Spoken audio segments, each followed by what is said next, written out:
Voice to the World. I'm Abhishek Mahajan. Coming up in the next hour.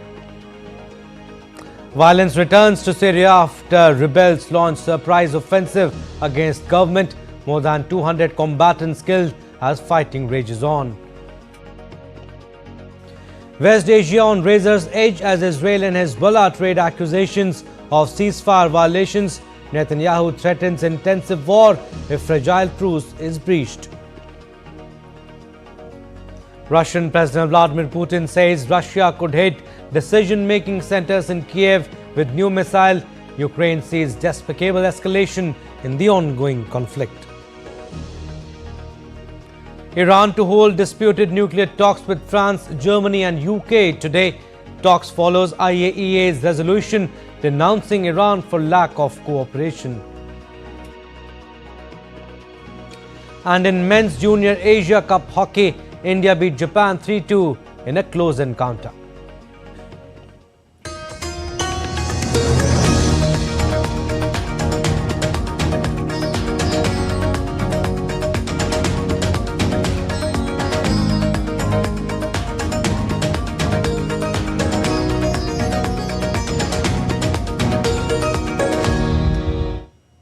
Syrian rebel forces have launched a major offensive in northwestern part, capturing territory from President Bashar al-Assad's forces for the first time in years.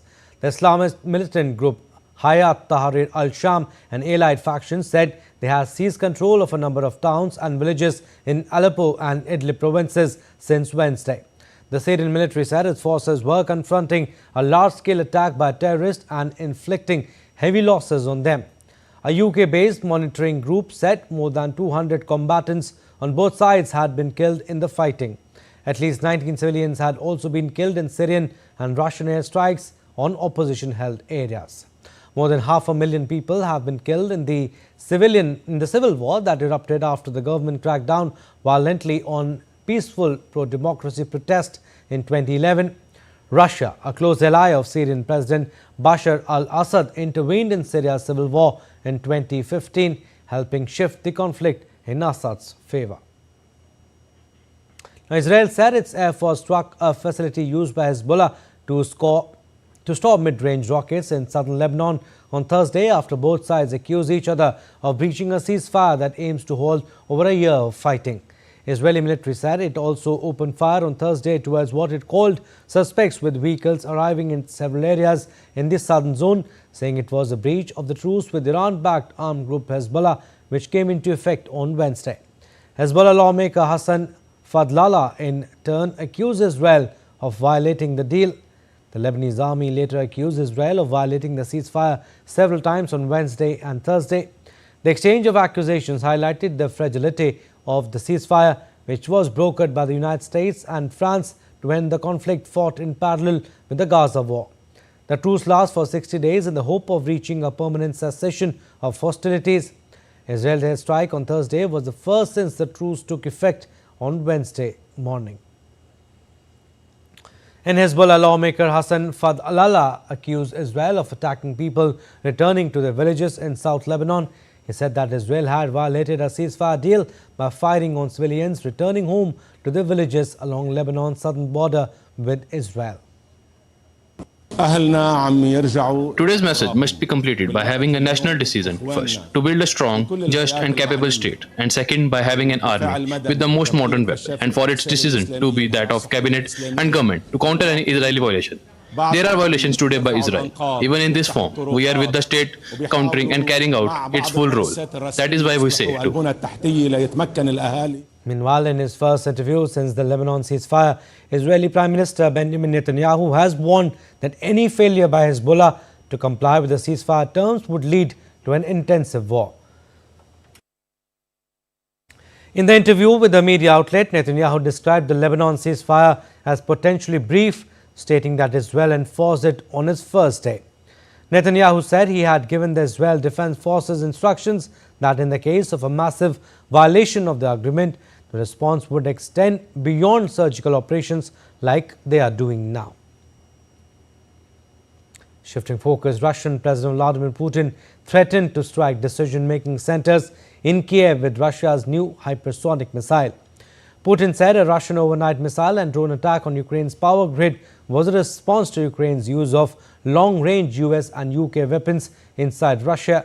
Russia fired more than 90 missiles and around 100 drones during the barrage, with Ukrainian President Volodymyr Zelensky urging his allies to respond firmly to what he dubbed Russian blackmail. We will respond to such acts of aggression against the Russian Federation. How and when and with what weapons we will respond will depend on the targets that will be selected by the General Staff of the Ministry of Defense of the Russian Federation. Because for each, a different type of weapon suitable for these purposes must be used. Meanwhile, Ukraine reports no fatalities after the attack, but more than 1 million Ukrainians are left without power as 12 targets were struck. Ukraine's President Volodymyr Zelensky accused Russia of a despicable escalation, saying it had used cruise missiles with cluster munitions. He also discussed the attack with UK Prime Minister Keir Starmer, who described targeting the energy sector as depraved. We must respond together to Russia's attempt to make the situation more unbearable and to try to drag out this war. We are interested in peace, us and all partners. Now is the time to strengthen our positions, the positions of Ukraine and our partners. Any Russian blackmail must be met with a tough response, in the way Putin deserves, and we must see the prospect of ending the war with genuine peace together with America, together with Europe, together with all the partners. Now, US President Joe Biden has said that Russia's overnight aerial attack against Ukraine is outrageous and serves as a reminder of the urgency and importance of supporting the Ukrainian people. Biden, in a statement released by the White House on Thursday, said that Russia continues to underestimate the bravery, resilience and determination of the Ukrainian people, adding, the United States stands with more than 50 countries in support of Ukraine and its fight for freedom. Russia on Thursday unleashed its second big attack on Ukraine's energy infrastructure this month, triggering deep power cuts across the country. President Vladimir Putin said Moscow had struck in response to Ukraine's strikes on Russian territory with US medium-range ATACMS missiles. Now, Russian President Vladimir Putin denied on Thursday that he had deliberately used his black Labrador Coney to intimidate then German Chancellor Angela Merkel at a meeting in 2007. Asked about the incident on Thursday, Putin denied he had been aware of Merkel's phobia and said he had later apologized to her. As Merkel wrote in her new memoir, Freedom, that knowing Putin sometimes brought the pet to meetings with foreign guests, she had asked an aide the previous year to request Putin's team not to bring out Coney in her presence because she was afraid of dogs. Now, Britain and Iraq have signed a series of agreements aimed to target people smuggling gangs and strengthen border cooperation, the latest in its efforts to crack down on illegal migration. British Prime Minister Keir Starmer announced a deal with Iraq to tackle people smugglers and a white paper to overhaul the visa system. His comments came after Interior Minister Yvette signed an agreement with Baghdad to ensure close cooperation to tackle organized crime networks. Cooper also signed a new agreement to ensure failed Iraqi asylum seekers are returned home more swiftly. She met ministers from the federal government in Baghdad and regional leaders in Kurdistan in the north, where many smuggling gangs are based. The UK also pledged to support Iraqi law enforcement in combating other forms of serious organized crime, including drug trafficking.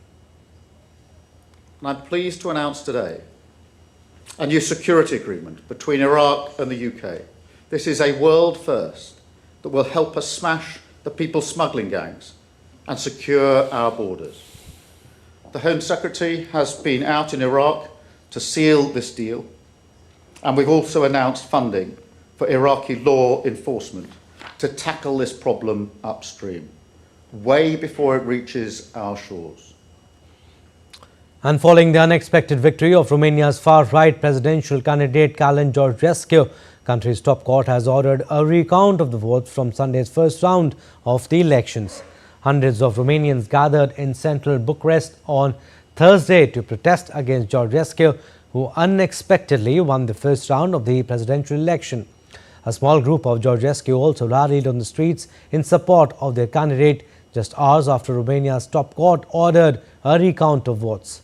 The Constitutional Court unanimously ordered the re-verification and recounting of the voting ballots for the November 24 presidential election. The decision adds to the ongoing turmoil in Romania's electoral process, which is set to hold 3 elections over the next 3 weeks. Now, Irish Prime Minister Simon Harris made a final appearance on the campaign trail on Thursday as a slide in support for his Fine Gael party showed signs of stabilizing ahead of Friday's election. The last opinion poll before Friday's general election indicated a likely return of the centre-right-led coalition to government. Fine Gael and Fianna Fáil have both pledged to govern again without Sinn Féin, meaning the left-wing party needs to finish well ahead of both to change the dynamic. Voting will start on Friday, bringing to a close election campaign in which the main parties have sought to lure voters with ambitious spending plans to address a rising cost of living and a housing shortage. Immigration was another key campaign topic as the main political parties joined a raft of far-right independent candidates in adopting tougher stances on rising immigration. Now, police clashed with protesters in the Georgian capital Tbilisi early on Friday after the country's ruling party said the government would suspend talks on European Union accession and refuse budgetary grants until 2028. Police ordered protesters to disperse, fired water cannon and deployed pepper spray and tear gas as masked young people tried to smash their way into the parliament. Georgia's relations with the EU have deteriorated sharply in recent months as Brussels has alleged that the government had resorted to authoritarian measures and adopted pro-Russian stance. Now, a plane made successful landing at Greenland's new international airport. The newly opened airport, located near the capital Nuuk, is set to become a major hub connecting Greenland to global destinations, offering both passenger and cargo services. This new airport is part of a broader initiative to enhance Greenland's connectivity, boost its economy and strengthen its international relations. The airport's completion is expected to have a significant impact on tourism with Greenland's stunning landscapes, rich cultural heritage. Updates from Latin America now, as Venezuela's National Assembly approved a law on Thursday that could impose bans of up to 60 years on individuals who support sanctions against the country, preventing them from holding public office. The Simon Bolivar Liberator law approved by Venezuela's National Assembly includes provisions to prosecute individuals in absentia. This law is part of President Nicolas Maduro's broader effort to tighten control over various sectors following the disputed presidential election in July. The vote by Venezuela's legislature came after U.S. House of Representatives approved the Bolivar law, which would ban U.S. government agencies from hiring individuals with business ties to Maduro's government. Maduro has dismissed the law as trash. Temporary bans on holding office are common in Venezuela, often imposed on opposition politicians for supporting sanctions against Maduro's government. Now, members of Bolivia's ruling party MAS celebrated on Thursday the recognition by the Electoral Tribunal of Grover Garcia as its new head, replacing former President Evo Morales. During the festivities, attendees danced to traditional music. Garcia and Bolivian President Luis Arce made an offering. Garcia's appointment comes amid growing public fatigue towards Morales. Morales, recently accused of sexual abuse and child trafficking, claims he remains the leader of MAS. He and Arce have been embroiled in a power struggle for the party's leadership, sparking protest and road blockades by Morales supporters.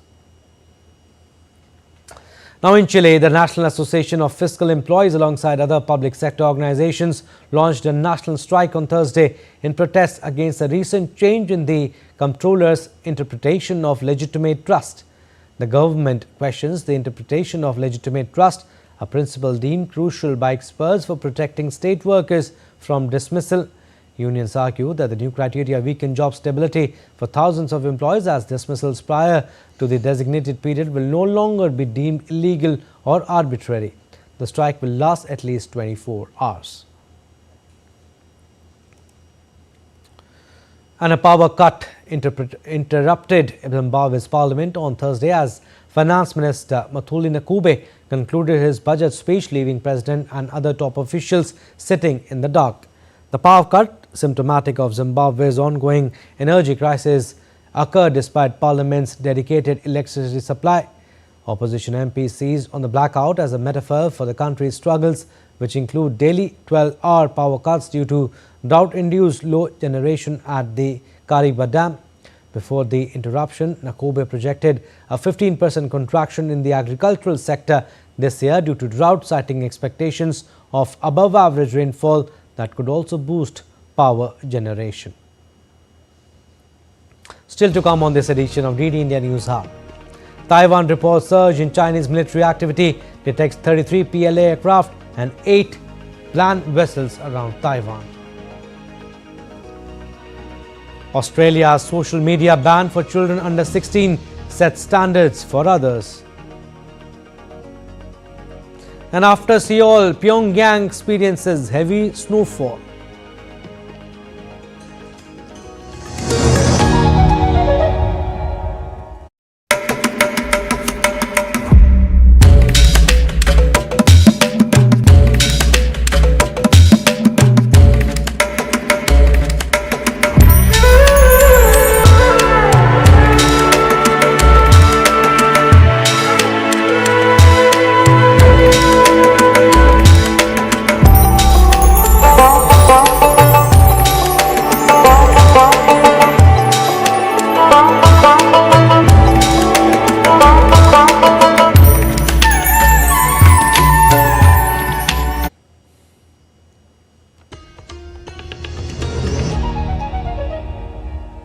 Welcome back. You're watching DD India News Hour. I'm Abhishek Mahajan. Iran is set to meet with Britain, France and Germany for talks today on its nuclear program after the three governments joined with the United States to have Tehran censured by the UN atomic watchdog. Iranian diplomat Majid Takht Ravanchi, who serves as the political deputy to Foreign Minister Abbas Araghchi, is scheduled to represent Iran in Friday's talks. Last week's chiding prompted a defiant response from Tehran, but its officials have since signaled a willingness to engage with others ahead of the return of US President-elect Donald Trump, whose last administration pursued a policy of maximum pressure against the Islamic Republic. Earlier, the 35-nation Board of Governors of the UN's International Atomic Energy Agency adopted a resolution condemning Iran for its lack of cooperation on nuclear issues. Iran described as politically motivated the resolution brought by Britain, France, Germany and the United States. And Taiwan's Ministry of National Defense on Friday reported an increase in Chinese military activity around the island, detecting over 30 PLA aircraft and 8 PLAN vessels around Taiwan. In response, Taiwan has stepped up security along its maritime borders. Taiwan's armed forces conducted a comprehensive air defense drill on Thursday as China reportedly prepares for its third large-scale military exercise, Joint SWOT 2024C, near Taiwan.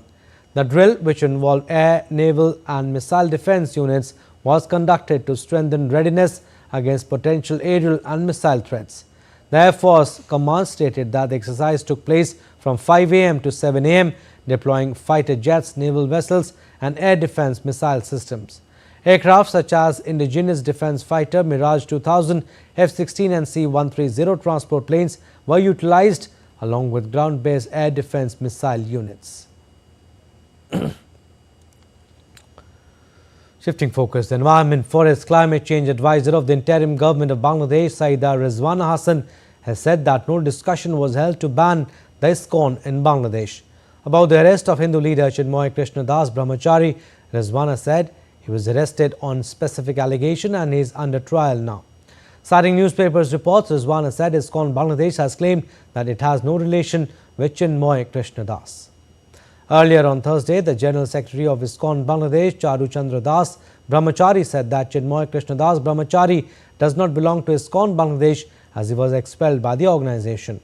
Addressing a press briefing at Swami Bagh Ashram in Dhaka, the General Secretary of ISKCON Bangladesh said that the organization would not shoulder any responsibility over his statements and speeches.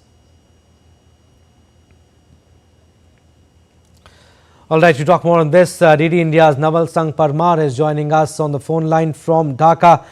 Mr. Parmar, ISKCON Bangladesh has claimed that it has no relation with Chinmoy Krishnadas Brahmachari, and Bangladesh court rejects plea to ban ISKCON. Tell us, how do you think this will play up in the next few days? Actually, Chinmay Krishnadas Brahmachari was expelled before many months by the ISKCON Bangladesh, and for that they held press conference last month also, and before that also they gave a statements and they apprised government about the position of Chinmay Krishnadas Brahmachari. Actually, he is a Adhyaksh or the chairman of a Pundrik Dham. Earlier, he was associated with the ISKCON, and now he is a chairman or the head of the Pundrik Dham, which is close to Chittagong. So, and he is himself having a very huge fan followers or devotees here in Bangladesh, and at the same time, he took up the issues of minorities in Bangladesh and their safety and securities of minority. So, and he organized a Hindu Jagran Manch. He is one of the coordinator of the Hindu Jagran Manch, and he was a spokesperson of the Hindu Jagran Manch. So people here in Bangladesh belong of minority community. They feel that he is the person who is taking up the issues of minority. So people are behind Chinmay Krishnadas Brahmachari. However, as Charu Chandra Das Brahmachari said that he has been expelled, that is true, and it was there in public domain since many months.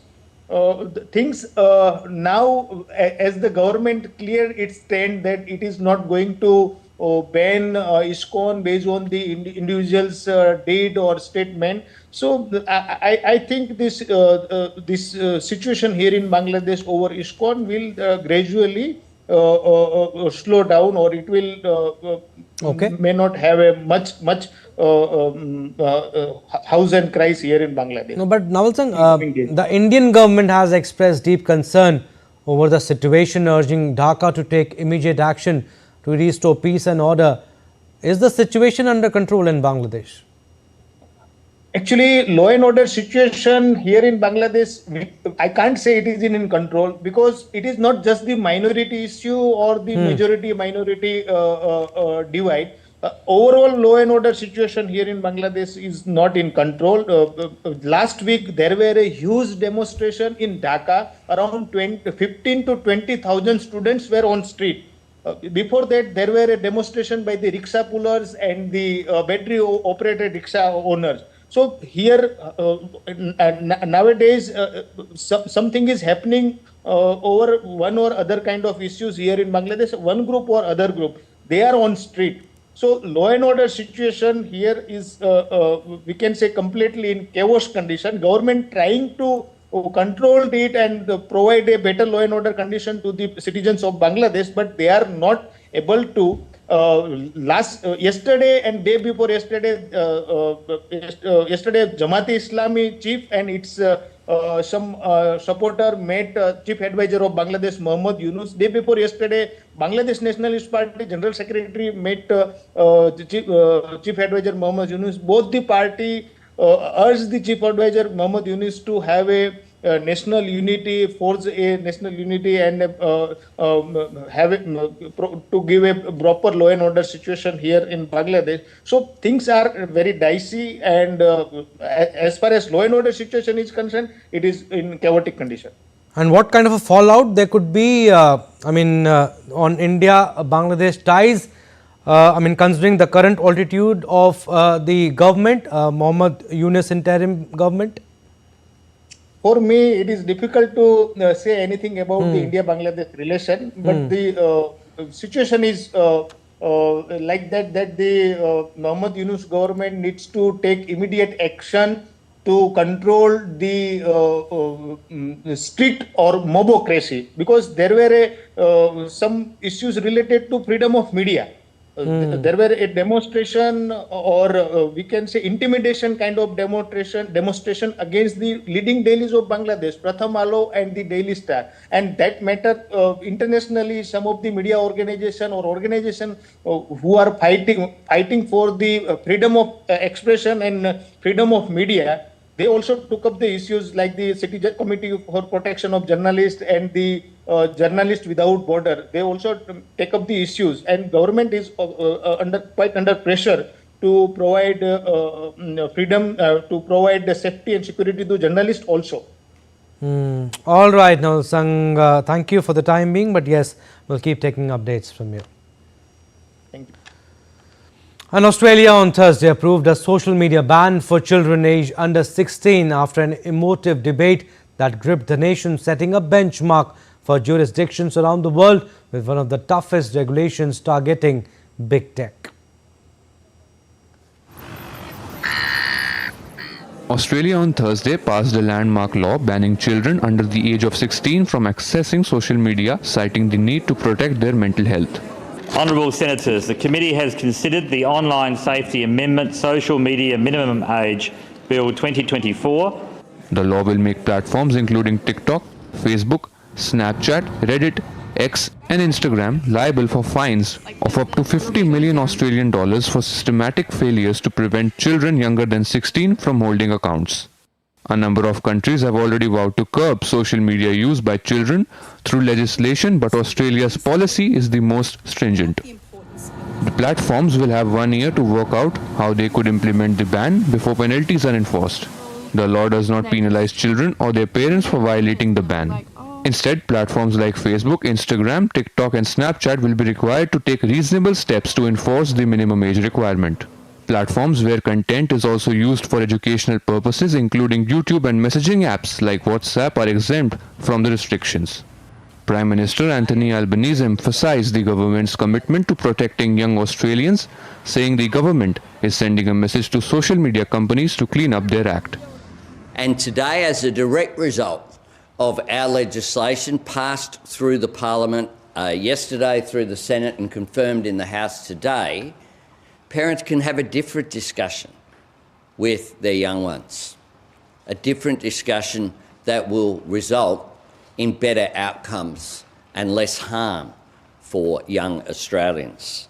Platforms now have a social responsibility to ensure the safety of our kids is a priority for them. We're making sure that mums and dads can have that different conversation today and in future days. We've got your back is our message to Australian parents. Teenagers' reaction from across the world are a mix of disbelief, frustration and concern. Teenagers in Madrid and Belgium were critical of the legislative action. I'm really strongly against it because I feel like we are a new generation that is accustomed of having social media in our life, and it's something we use on a daily basis, and I think restricting our use isn't going to help us. French and British teenagers had mixed feelings for the Australian ban on social media. I mean, that's kind of crazy to me. I grew up with social media, and the year I was born was literally I think the year the iPhone 5 came out. So I'm just super used to growing up with it. And I feel like people under the age of 16 right now wouldn't know how to live without their phones and social media. It'd be a really hard change for them.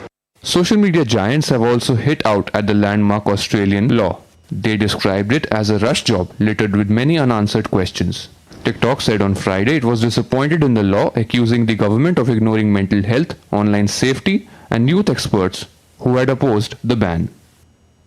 With inputs from Shivali Kumari, Meher Raj Singh, DD India. Venezuelan President Nicolas Maduro on Thursday called for the implementation of a law mimicking the Australian ban use of social media for minors.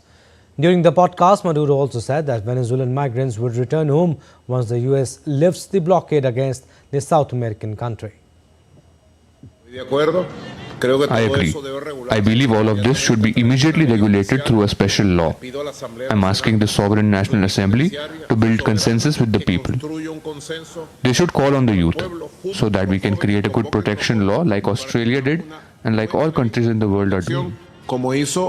Still to come on this edition of DD India News Hour, we'll give you updates on today's proceedings in the Parliament of India.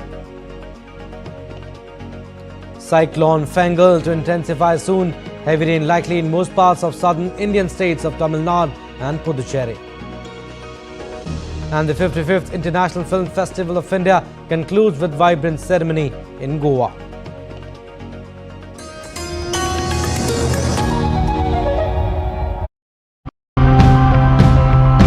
We are living in times where things are changing at an unforeseen pace. And at the forefront of many of these positive changes are strong individuals who are looking towards the future. Through the stories I tell, I try and sort of reignite that intuitive sense of how close we are to nature and how much there is to learn from it. Organic farming, it also helps you not only reduce the carbon footprint, but also help adapt because you are promoting natural farming. Very lightweight, but it makes you feel that you don't have to eat too much. In this NFT channel, we use net cups with cocoa peats on it. This helps to penetrate the roots. There will be nutritious water flowing through the channel that supplies essential nutrients for the plant.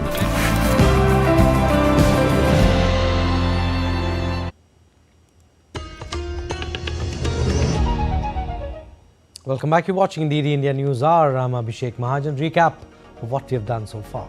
Violence returns to Syria after rebels launch surprise offensive against government. More than 200 combatants killed as fighting rages on. West Asia on razor's edge as Israel and Hezbollah trade accusations of ceasefire violations. Netanyahu threatens intensive war if fragile truce is breached. And Iran to hold disputed nuclear talks with France, Germany and UK today. Talks follows IAEA's resolution denouncing Iran for lack of cooperation. Some weather-related updates now. The deep depression in the southwest Bay of Bengal continues to wreak havoc across Sri Lanka, claiming 12 lives and leaving 2 people missing. As of 11:30 p.m. last night, the system was located 240 kilometers northeast of Trincomalee and is expected to move northwest towards India's Tamil Nadu, with its impact on the island gradually diminishing. The Met Department has said that the system will gradually lose intensity and turn into a depression by Saturday. The Disaster Management Center has reported that over 4 lakh people in 24 districts are affected, with around 36,000 individuals seeking refuge in 345 safety shelters. Flooding has damaged over 4,800 acres of paddy fields and 2,054 houses, while rising levels in reservoirs have further compounded the crisis. Flood warnings remain in place for several rivers, including the Mahaveli and Kelani. Authorities urge residents to stay cautious and prioritize safety as relief efforts continue. And South Korea has been witnessing record snowfall for past 3 days, and now its neighbor North's turn. Pyongyang and surrounding regions saw first snow of the year on Thursday, with some areas experiencing heavier than usual snowfall. While the first snowfall in Pyongyang typically occurs in early November, this year's snow came later than usual and was relatively heavy. While in Seoul, dozens of flights were cancelled, ferry operations suspended, and at least 5 people reported dead in the cold snap, although conditions showed signs of easing. The snowfall was the third heaviest in Seoul, the capital, since records began in 1907. The unusually heavy November snow has been attributed to warmer than usual temperatures of the seas west of the Korean peninsula, encountering currents of cold air. Let's now take a look at other stories making news around the world. A Chinese court sentenced veteran state media journalist Dong Yuyu to 7 years in prison for espionage. His arrest and subsequent sentence have sparked concerns over press freedom and the treatment of journalists in China. Dong was a senior journalist at the Communist Party-affiliated Guangming Daily newspaper. Over 1,400 tons of drugs seized on a spearheads multinational operation in Colombia after an operation in the ocean's coast seized rivers, insular areas and port facilities of the 5 continents. Volunteers at Woolmer's estate play a vital role in preserving the rich history and beauty of the property, a site steeped in heritage dating back to the early 19th century. Located in Longford, Tasmania, the estate is renowned for its stunning rose garden, has become an attraction for both locals and visitors. And the detection of a screw worm case in southern Mexico has caused significant disruptions to the cross-border cattle trade between Mexico and the United States. The U.S. imposed a temporary ban on Mexican cattle imports, citing concerns over the spread of the parasitic larvae which can infest livestock and cause severe health issues. And updates on today's proceedings in the Parliament of India. India's Finance Minister Nirmala Sitharaman will move the Banking Laws Amendment Bill in the lower house of the Parliament for consideration and passing. The bill aims to amend the Reserve Bank of India Act 1934 in addition to the Banking Regulation Act, among other bills. The Railways Amendment Bill 2024 will also be taken into consideration in the lower house. While the Oilfields Regulation and Development Amendment Bill 2024 and the Bharatiya Vayuyan 2024 are the bills that will be taken into consideration and passing in the upper house of the Parliament.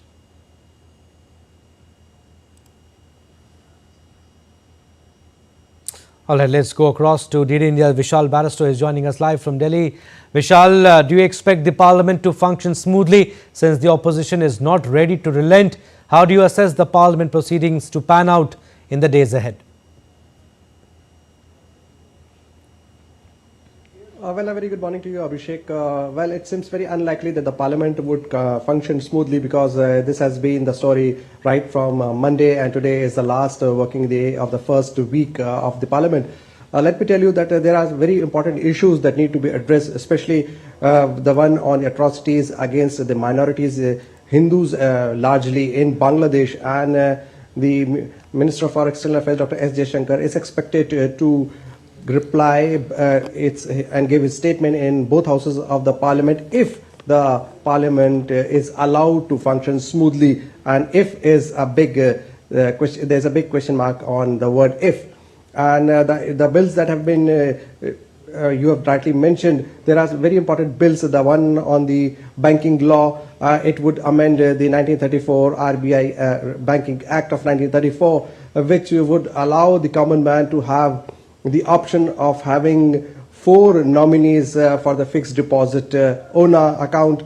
And there are some very important issues as well, like the one about the aviation industry, which would give a better streamlining management for the aviation industry. We are talking about the Vimanan Vidhek, which means the aviation bill, in the upper house of the Parliament. But so far, the opposition has not allowed the house to function in either house. There have been ruckus all through the week. Today being the last day of the week, it is quite unlikely that the opposition would behave, though the freshie benches in the lower house and also the government in the upper house have been time and again requesting them to behave properly, to let the house function. Even the Prime Minister went on record saying that all those who have been chosen by the Parliament are accountable towards their electorate, and they should behave in a manner as the Member of Parliament should be behaving. But so far the story has been a washout, and we are eyeing towards, we are looking ahead of a complete washout as far as the first week is concerned. Abhishek? All right, Vishal, we'll leave it at that. Thank you for your inputs.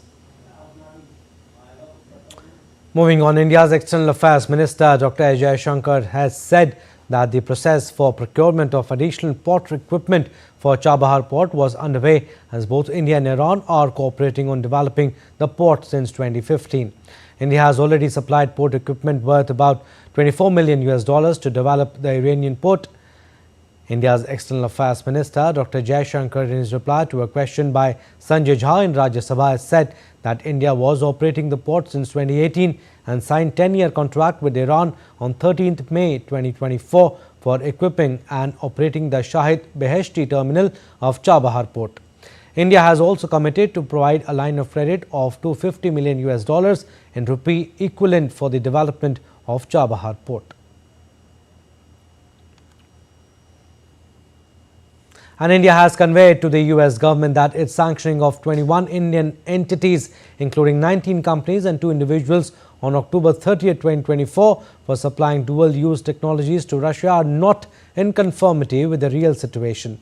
In a written reply to a question by Rajya Sabha member Choske Mani in the upper house. India's Minister of State for External Affairs Kirti Vardhan Singh said that India has a robust legal and regulatory framework governing export of control and dual-use goods and technologies that is fully in compliance with its international obligations on non-proliferation. He said that India is committed to taking appropriate action against any company that contravenes Indian laws. And the suspense continues over the next Chief Minister of Western Indian state of Maharashtra. The BJP High Command has been in back and forth discussions regarding the Chief Minister's post with state, central and various stakeholders, and the final name is likely to be chosen in a day or two. Mahayuti leaders Devendra Fadnavis, Eknath Shinde and Ajit Pawar are in Delhi to discuss the seat sharing formula and reach a consensus on the Chief Minister's name that will be accepted by all alliance partners. In the State Assembly elections, Mahayuti secured a landslide victory with 230 seats, including 132 for BJP in the 288-member State Assembly. Now, India has been re-elected to the UN Peace Building Commission for 2025-26. As a founding member and major contributor to UN peacekeeping, India is committed to continuing its engagement with the PBC to work towards global peace and stability. India is strongly supportive of nationally led plans for peace consolidation while arguing for a constructive approach and a lighter touch by the PBC in extending advice, support and in extending its involvement. India's unique combination of being the largest democracy in the world with a strong tradition of respect for rule of law and a successful experience in nation building makes it particularly relevant in the context of 21st century peace building.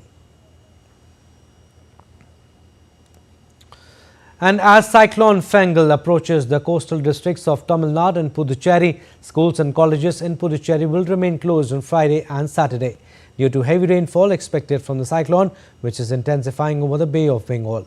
According to the India Met Department, the cyclone is likely to strengthen in the next 48 hours, bringing heavy rain, strong winds and potential flooding to Tamil Nadu's coastal areas, Puducherry and Andhra Pradesh. Authorities in Tamil Nadu have urged people in low-lying and coastal regions to stay alert and follow safety measures as the cyclone approaches. Fishermen have been advised not to venture into the sea. The Met Office forecasts that the deep depression over the Bay of Bengal will move north-northwest, skirting Sri Lanka and intensify into a cyclonic storm. All right, DD India's Anbarsan is joining us live from Tamil Nadu. Anbarsan, Cyclone Fengal approaches Tamil Nadu. Schools in Chennai, Puducherry closed. Heavy rain predicted in several districts. What is the current situation? As you know that last 4 days there is a heavy rainfall across Sri Lanka and also Tamil Nadu and coastal districts of Tamil Nadu. The deep depression in the southwest Bay of Bengal is statically same location last around 2 days, and it's very slowly, nearly 7 km/h moving towards the coast of Tamil Nadu. Particularly, it will be reaching the near tomorrow morning on between Puducherry to Chennai, exactly near the Marakanam region, where the location that is what predicted by the Indian Meteorological Department. The heavy rainfall last night and till now actually recorded in Chennai and KTCC region, and the schools of Chennai, Puducherry, Mayiladuthurai, Kallakurichi, and wherever the coastal districts, all the announced the leave today.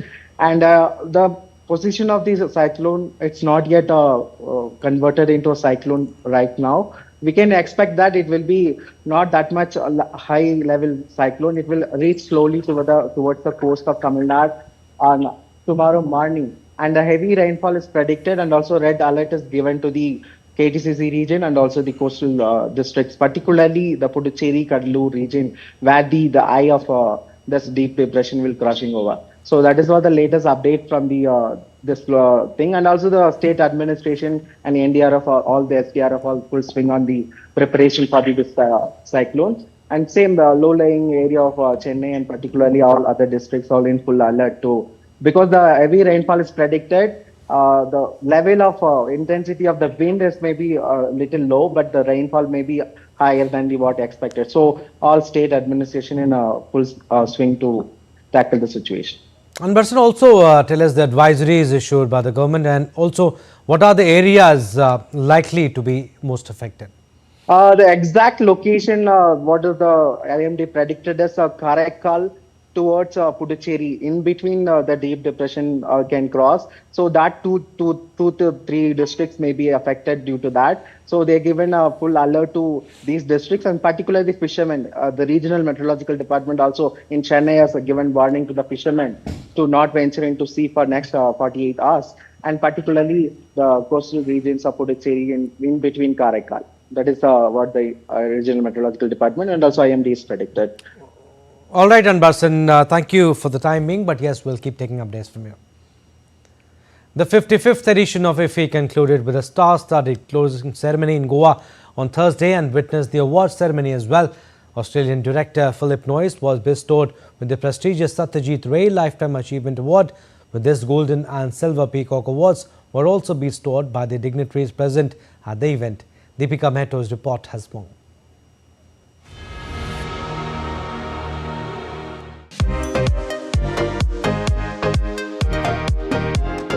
Bringing the curtains down on an enchanting journey, celebrating the joy of cinema and nurturing the future, the 55th International Film Festival of India concluded on 28th of November with a spectacular closing ceremony at Dr. Shyama Prasad Mukherjee Indoor Stadium in Goa.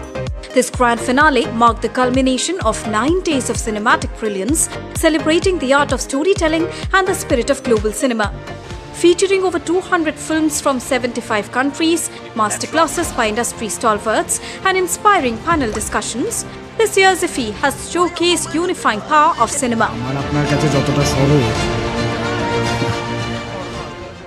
This time it's a festival of the industry, for the industry, but this time with Shekhar Kapoor ji here, we made it the by the industry possible. So this festival truly exemplifies the best in the industry, and believe me, all these are the moments which we want to cherish.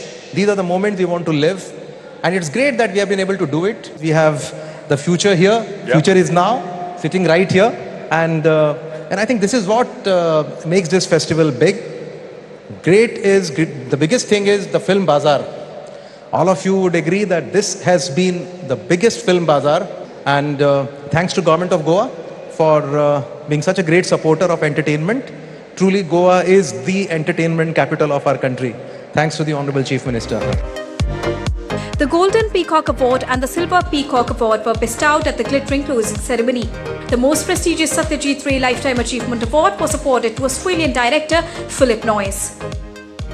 The 55th edition of IFFI witnessed celebrations, joy and a lot of world cinema uniting the stalwarts of the industry in one frame.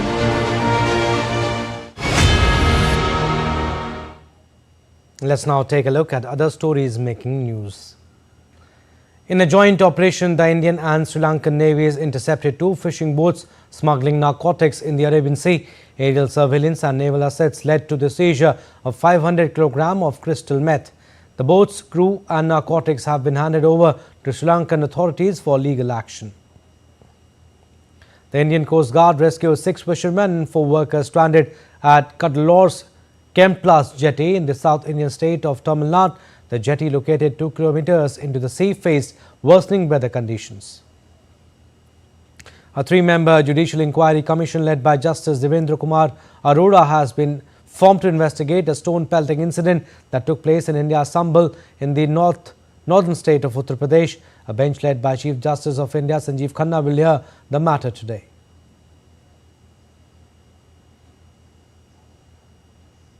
Time for some business updates now. Within a week of US President-elect Donald Trump announced his intention to put heavy tariff against Mexico and Canada, US President Joe Biden has said the move would be detrimental to American strategic interest. The outgoing US President Joe Biden was visiting a fire station in Nantucket, Massachusetts, as part of his series of Thanksgiving meetings with various US department workers. It's a counterproductive thing to do. You know, look, one of the things you've heard me say before, that we have an unusual situation in America. We're surrounded by the Pacific Ocean, the Atlantic Ocean, and 2 allies, Mexico and Canada. And the last thing we need to do is begin to screw up those relationships. I think we've got them in a good place. I think by the way, you know, the cooperation with the outgoing president and the incoming president, the illegal crossings are down considerably to what they were back when he was in office. There's a lot more to do, but I just think, I hope they reconsider. Asian shares slipped on Friday while the yen was aiming for its best week in 4 months as strong local inflation data had traders favoring an imminent rate hike from the Bank of Japan. Overnight trading in US equities and treasuries was closed due to the Thanksgiving holiday, leaving little lead for Asia. MSCI's broadest index of Asia-Pacific shares outside Japan fell 0.3% for the week. Japan's Nikkei dropped 0.7% as the yen surged after Tokyo's inflation data. The dollar is down 1.4% against its major peers this week as markets rekindled hopes for a US rate cut in December. French bond yields edged lower. Oil prices were up slightly but looked set for weekly losses. Gold is down 2.7% for the week. An electronic giant Sony is preparing to celebrate the 30th anniversary of the PlayStation, the iconic console that revolutionized the gaming industry and elevated the company to a dominant force in the market. First released in Japan on December 3rd, 1994, PlayStation marked Sony's first venture into video games. It quickly surpassed expectations, becoming a legendary success by selling over 102 million units. PlayStation also played a pivotal role in launching some of the most beloved franchises in gaming, solidifying Sony's position as a major player in the lucrative gaming sector. Sports now. Will start with hockey. The Indian junior men's hockey team secured a narrow 3-2 win against Japan in their second Junior Asia Cup match in Muscat on Thursday. Tokchom Kingston Singh opened the scoring for India in the 12th minute, but Japan's Neo Sato equalized shortly. Rohit restored India's lead in the 36th minute before Sato struck again in the 38th. However, Arejit Singh Hundal's decisive goal in the 39th minute ensured India held on to their slim advantage to secure a hard-fought victory. In cricket, India will be back in action in a pink ball tour match against Australia's Prime Minister's 11 at the Manuka Oval starting on November 30th. Current holders of the Border Gavaskar Trophy, India were at their best in the series opener at the Optus Stadium in Perth, where they outplayed the Aussies despite missing captain Rohit Sharma and senior bowler Mohammad Shami and also Shubman Gill. The Indian team will now move to the Australian capital for a 2-day warm-up game against the Prime Minister's 11. The match will offer captain Rohit Sharma valuable game time ahead of his return and help players prepare for the pink ball test match in Adelaide starting December 6. And Pakistan secured a 99-run victory over Zimbabwe on Thursday, riding on Kamran Ghulam's maiden ODI century to claim the series 2-1. Ghulam scored an impressive 103 of 99 balls, anchoring Pakistan's total of 303 for 6. In response, Zimbabwe was bowled out for 204 in 40 overs, struggling against a versatile Pakistani bowling attack. Captain Mohammad Rizwan rotated 7 bowlers, with off-spinner Salman Ali Agha being the only one without a wicket. This series win follows Pakistan's historic 2-1 ODI triumph against Australia earlier this year, their first down-under since 2002. Football now. Manchester United marked their Old Trafford debut under new manager Ruben Amorim with a 3-2 win against Norway's Bodo Glimt in the Europa League. United struck early through Alejandro Garnacho, capitalizing on a defensive blunder by goalkeeper Nikita Häkkinen. However, Bodo responded swiftly, scoring twice within 4 minutes to take a surprising lead. Rasmus Højlund equalized with a brilliant finish just before halftime. 5 minutes into the second half, Højlund sealed the victory by converting Manuel Ugate's cross. With their second win in Europe this season, Manchester United moved to 12th spot in the league phase standings. And cities across the globe are warming up for the Christmas festivities as the crowds throng the venues decked up for the arrival of Santa. Let's take a look at some of the dazzling attractions.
India's public broadcaster Prasar Bharati has recently launched Waves, entering the field of OTT platform.